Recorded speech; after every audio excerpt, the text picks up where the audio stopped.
स्वर्ण। हम सभी को अपने जीवन में स्वर्ण से कभी ना कभी कुछ ना कुछ थोड़ा या अधिक मोह होता ही है ना? परंतु क्या आपने कभी सोचा कि स्वर्ण को प्राप्त कैसे किया जाता है? जब भूमिगत खदानों से स्वर्ण को निकाला जाता है तब वो एक पाषाण की भांति होता है। ऐसा पाषाण जिससे आप किसी को भी मार सकते हैं, परंतु उसे आभूषण के रूप में स्वयं के शरीर पर धारण नहीं कर सकते। यदि उसे आभूषण बनाना है तो उसे लंबी यात्राएं करनी होती है, उस पाषाण को पिघलना होता है, सुनार के हथौड़ी की अनेकों चोटें खानी पड़ती है, फिर काट छाट और उसके पश्चात जाकर वो ऐसा आभूषण बनता है जो हमें वर्षों तक, सदियों तक लुभाता रहता है। इसलिए यदि आपको समय पर विजय पानी है तो स्वयं के निर्माण पर समय देना होगा। हम सभी सुनते आए कि जो वीर होता है, साहसी होता है, शौर्यवान होता है, उसके समक्ष सारा संसार झुकता है। वीर भोग्य वसुंधर। परंतु वीरता है क्या? शौर्य क्या है? साहस क्या है?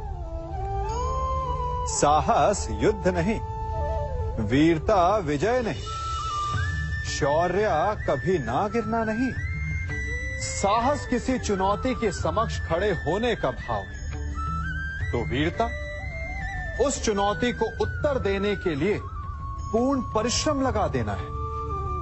और शौर्य का अर्थ है गिरकर फिर से उठने का साहस रखना, बार बार प्रहार करके वीरता दिखाना, निरंतर प्रयास करते रहना, निरंतर परिश्रम करते रहना। इसलिए विजयी होने से अधिक महत्वपूर्ण है शौर्यवान होना, क्योंकि जो शौर्यवान है उसे विजय मिलना निश्चित है।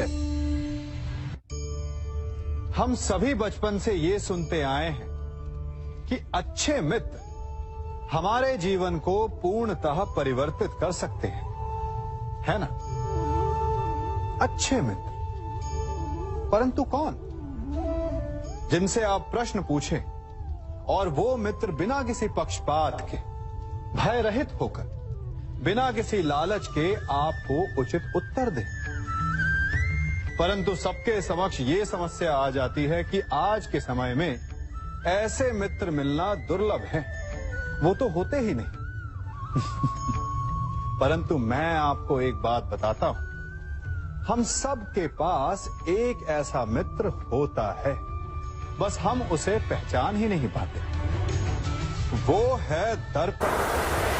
दर्पण के समक्ष खड़े होकर आप स्वयं से पूछिए कि यदि आज आपका अंतिम दिन होता तो क्या आप वही करते जो आप कर रहे थे? आपको उत्तर मिले या ना मिले, परंतु आपकी दिशा अवश्य बदलेगी। इसलिए आपसे अतिरिक्त आपका सबसे घनिष्ठ मित्र, सबसे अच्छा मित्र और कोई नहीं।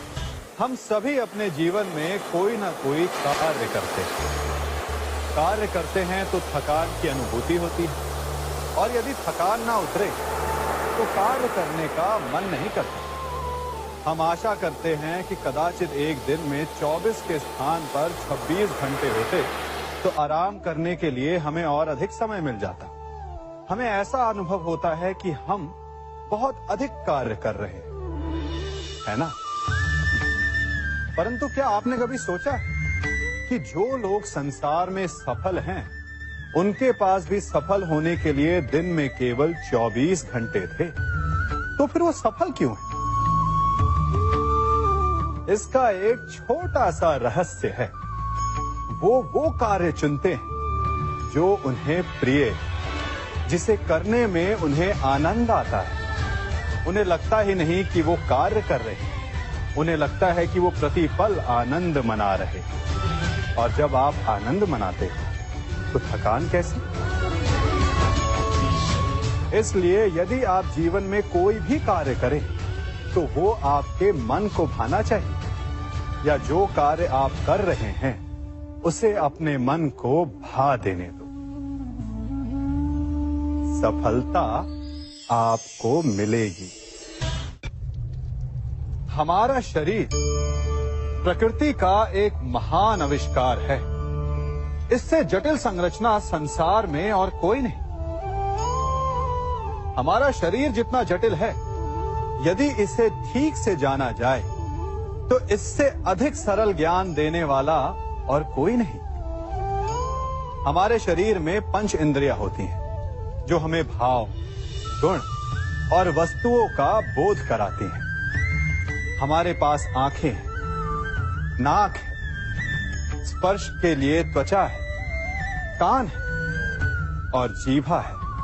सबका भिन्न भिन्न कार्य है। आंखों से देखना, कानों से सुनना, नथनों से श्वास लेना, त्वचा से स्पर्श करना और जीभा से स्वाद लेना। परंतु क्या आपने कभी सोचा कि प्रकृति ने हमें 2 आंखें दी, 2 नथुएं दी, 2 कान दी, स्पर्श के लिए ये पूरा शरीर दिया, परंतु जीभा केवल 1 दी? ऐसा क्यों?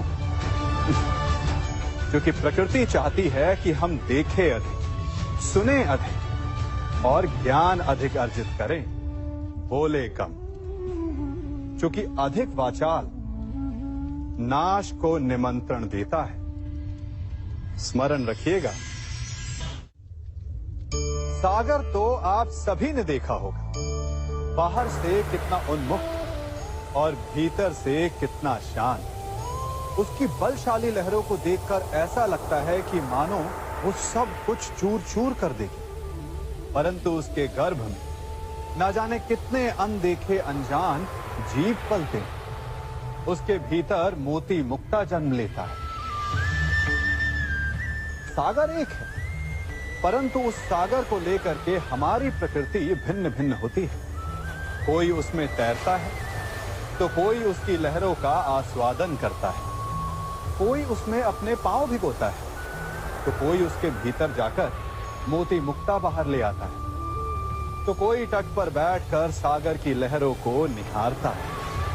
कोई उसमें जीवन का आरंभ देखता है तो कोई उसमें अपने जीवन का अंत देखता है।